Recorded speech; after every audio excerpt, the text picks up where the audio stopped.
El Instituto Renacer presenta su programa Palabras de Vida. A continuación, el pastor Walter Delgado.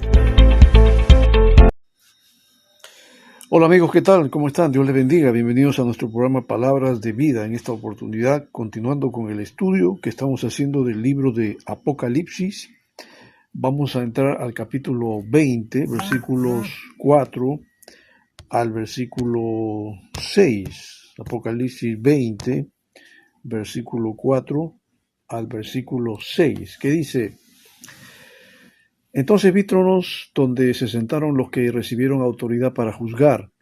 Vi también las almas de los que habían sido decapitados por causa del testimonio de Jesús y por la palabra de Dios. No habían adorado a la bestia ni a su imagen, ni se habían dejado poner su marca en la frente ni en la mano. Volvieron a vivir y reinaron con Cristo 1000 años. Esta es la primera resurrección. Los demás muertos no volvieron a vivir hasta que se cumplieron los 1000 años. Dichosos y santos los que tienen parte en la primera resurrección. La segunda muerte no tiene poder sobre ellos, sino que serán sacerdotes de Dios y de Cristo y reinarán con Él 1000 años. Uno de los temas más preciosos de toda la Biblia es su indiscutible presentación de la vida después de la muerte. Todos los seres humanos sueñan con pasar de la muerte a un estado de bendición eterna, pero solo la Biblia nos da detalles al respecto, pues creo que es la única que tiene autoridad. Por cierto, se menciona con tanta frecuencia que si no hay resurrección de los muertos, la Biblia se torna pues poco confiable. Todas las promesas que se le hacen a los creyentes respecto a la vida después de la muerte hablan de una resurrección del cuerpo.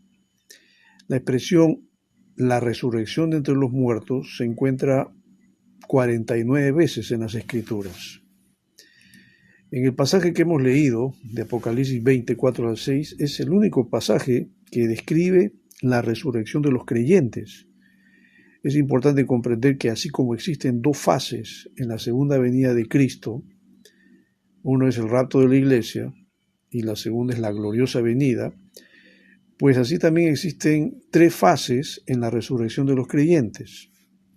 La primera de ellas que tiene que ver con la iglesia, segunda 7 años más tarde, es decir, los santos del Antiguo Testamento, y tercera, los santos de la tribulación.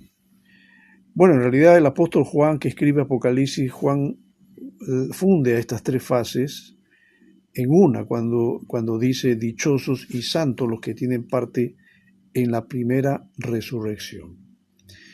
Vamos a analizar un poco la primera fase, que tiene que ver con los santos de la era de la iglesia.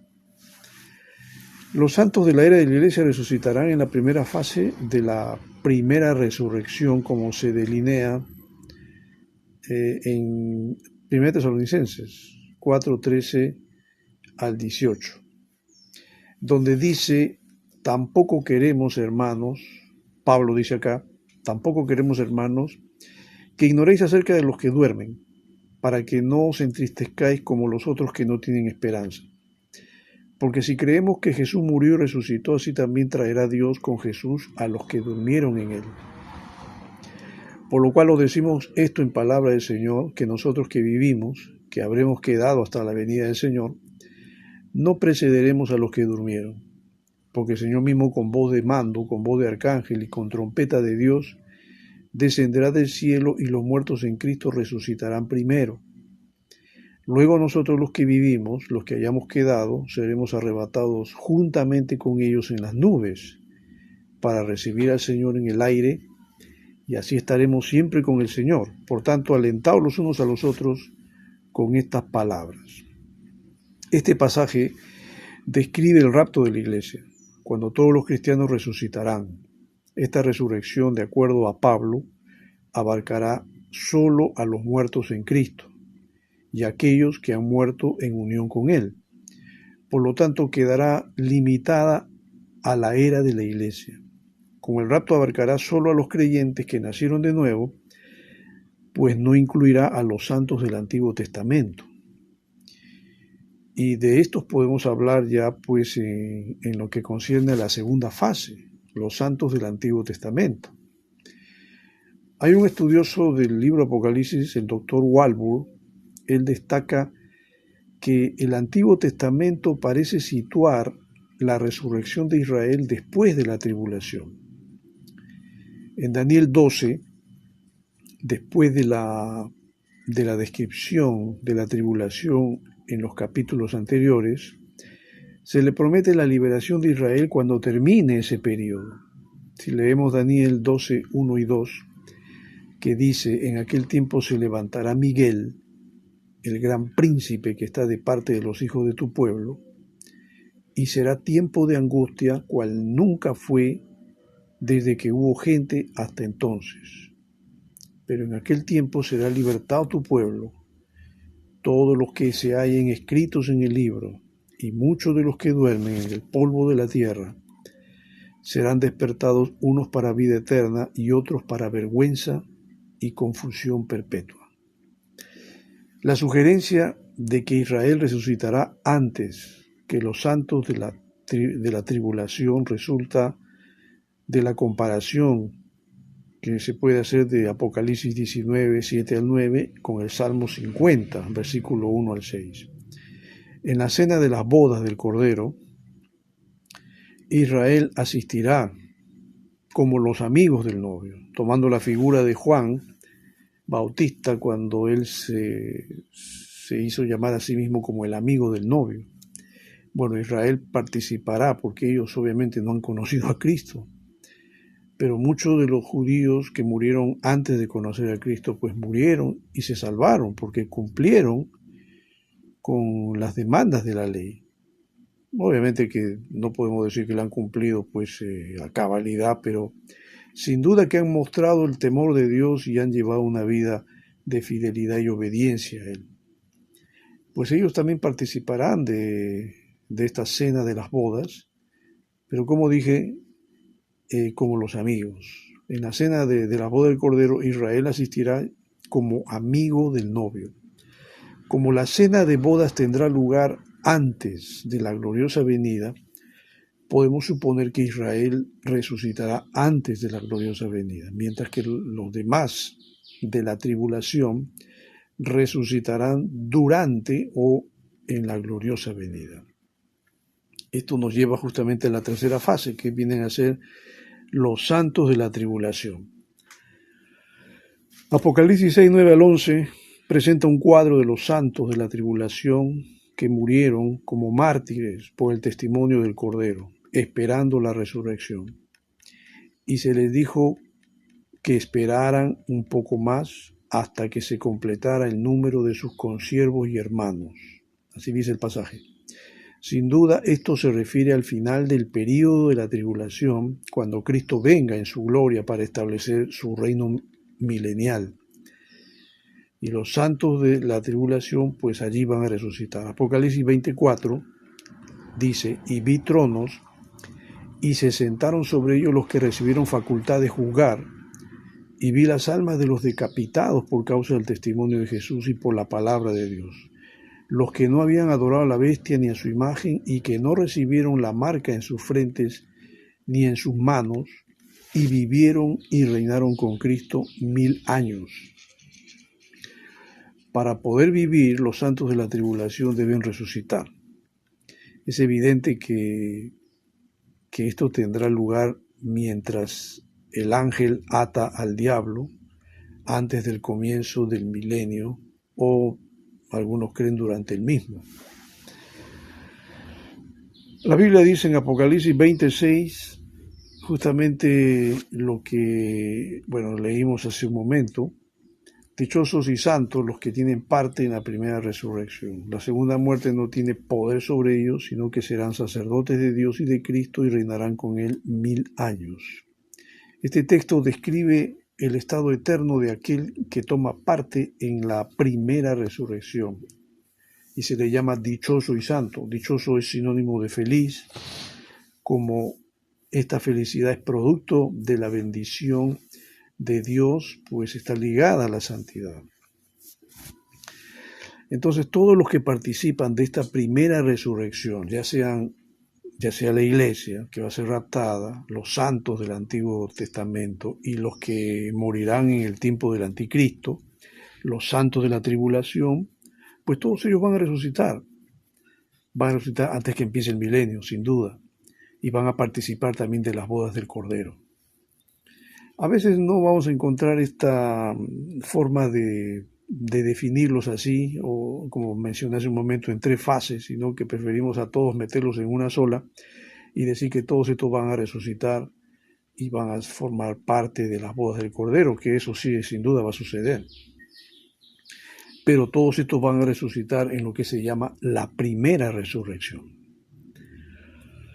Ahora, el pasaje que leímos habla de los demás muertos, ¿no? ¿Qué va a pasar con los demás muertos? Como dice Apocalipsis 25. Esta es la primera resurrección, dice, y luego añade, los demás muertos no volvieron a vivir hasta que se cumplieron los 1000 años. ¿Quiénes son estos a los que se les llama los demás muertos? Al respecto no hay ninguna duda, son los incrédulos de todas las edades. En el pasaje de Lucas 16, 19 al 31, que habla del rico y Lázaro, se demuestra que después de la muerte, o este pasaje demuestra que después de la muerte existe el infierno. En el estudio de la última parte de este capítulo 20, se va a ver justamente que a estos incrédulos sacarán del infierno para ser juzgados y luego los arrojarán vivos al lago de fuego, que es la muerte segunda. Como estos incrédulos no resucitan para vida, sino para muerte, a un estado de separación de Dios, se dice que tendrán parte en lo que menciona la segunda muerte. La segunda resurrección, por lo tanto, es una resurrección de muerte. Entonces, ¿quiénes resucitan en la primera resurrección? Los creyentes. ¿Y quiénes van a resucitar en lo que se llama la segunda resurrección? Los incrédulos, pero van a recibir solamente su sentencia de condenación eterna. ¿Y qué es lo que determina su resurrección? La condición para formar parte de la resurrección de los creyentes se basa en aceptar la muerte de Cristo por nuestros pecados de acuerdo a las Escrituras y de su resurrección al tercer día de acuerdo también a las Escrituras. Y en este mismo momento sería bueno que usted, que está escuchando esta prédica, se pregunte, ¿estoy listo para esta resurrección, para esta primera resurrección? ¿Cumplo con las condiciones? ¿Formaré parte de ella? Si su respuesta es negativa, permítame alentarlo a aceptar a Cristo ahora. Invóquelo con la seguridad de su promesa de que todo el que invoque el nombre del Señor será salvo, como dice Romanos 10:13. Y tal como anunció Juan, dichosos y santos los que tienen parte en la primera resurrección. Por lo tanto, a la inversa, podemos decir desdichados e impíos son aquellos que tienen parte en la segunda resurrección, porque esto significa que si van a resucitar, pues va a ser para una eternidad de perdición. A cualquier costo, amigo querido, evite esa segunda resurrección invocando al Señor Jesús hoy mismo, para que pueda tener parte en la primera resurrección y pertenecer a Cristo cuando Él vuelva. Al pensar en todos estos acontecimientos decisivos que tendrán lugar al final de los tiempos, nuestra única seguridad está solamente en Jesucristo. Y yo le animo a que usted también abra su corazón y reciba a Cristo por la fe, lo acepte como su Señor y Salvador personal, antes que sea demasiado tarde. Juan en el capítulo 1, versículo 12, dice, mas a cuantos lo recibieron, a los que creen en su nombre, les dio el derecho de ser hijos de Dios. Estos no nacen de la sangre, ni por deseos naturales, ni por voluntad humana, sino que nacen de Dios. Mas a todos los que le recibieron, a los que recibieron a Jesús en su corazón, a los que creen en Él, los que creen en su nombre, a estos solamente, a estos, el Señor Dios les ha dado el derecho de ser hijos de Dios. ¿Usted ha creído en Cristo? ¿Usted aceptó a Cristo en su corazón? Usted lo ha recibido como su Señor y Salvador. Si es así, entonces permítame felicitarlo. Usted es un hijo de Dios. Pero si usted todavía no lo ha hecho, pues hágalo. Porque usted sabe que la vida en este mundo pues es temporal. Algún día usted va a pasar de este mundo a la eternidad. La pregunta es, ¿hacia dónde va a ir? ¿Va a ir al cielo? ¿O va a ir al otro lado, que se llama el infierno? Y finalmente el lago de fuego. Es importante que usted resuelva esta cuestión, esta pregunta. ¿Tiene a Cristo? Y si no lo tiene, pues yo lo invito a que usted haga una oración y le diga a Jesús que entre en su vida. Permítame orar, y si usted quiere aceptar a Cristo, acompáñeme en esta oración. Señor, quiero darte gracias en esta hora. Gracias por permitirme escuchar tu palabra, permitirme entender que solamente Jesucristo es el único medio para poder llegar al cielo. Señor, yo he escuchado tu palabra en esta hora y yo también quiero creer en Jesucristo y quiero recibirlo en mi corazón como Señor y Salvador personal. Te pido perdón por todos mis pecados, por todas mis ofensas, por todas las cosas malas que he hecho.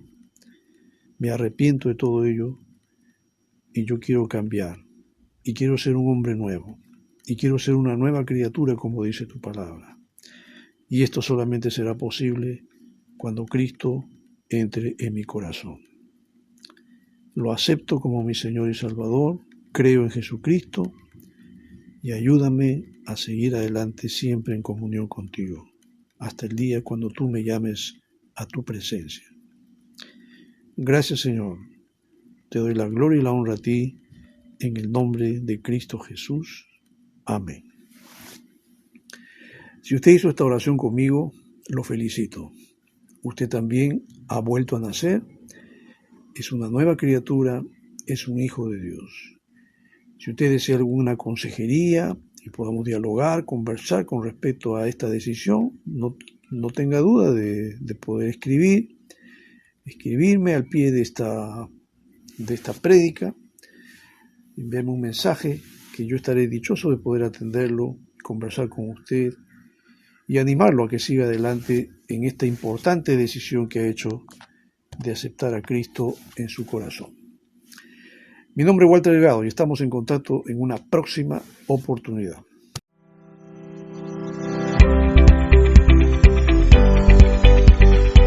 El Instituto Renacer presentó su programa Palabras de Vida.